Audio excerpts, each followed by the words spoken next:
Уверен, соборная мечеть станет для мусульман Москвы, да и всей России, важнейшим духовным центром, источником просвещения, распространения гуманистических идей, истинных, подлинных ценностей ислама.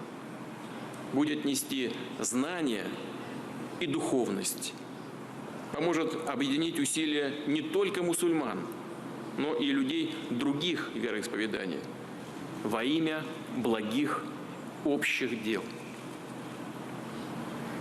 Коран гласит: стремитесь опередить друг друга в добрых делах. Видим, что происходит на Ближнем Востоке, о чем уже здесь говорилось, где террористы из так называемого исламского государства, компрометируя великую мировую религию, компрометируя ислам, сеют ненависть, убивают людей, в том числе и священнослужителей, варварски уничтожают памятники мировой культуры.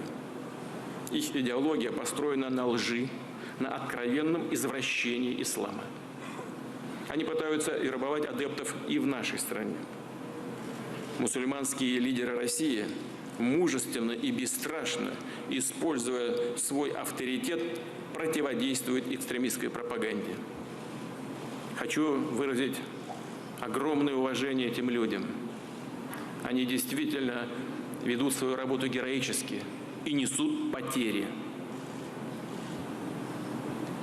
Но не сомневаюсь в том, что они и в будущем будут воспитывать верующих на принципах гуманизма, милосердия и справедливости. Путин еще раз напомнил о важности отечественного исламского богословия в нашей стране и воспитании мусульманской молодежи на традиционных исламских ценностях. Государство будет и впредь помогать воссозданию отечественной мусульманской богословской школы, своей системы религиозного образования. И, конечно, должны расширяться мусульманские культурные и научно-просветительские центры.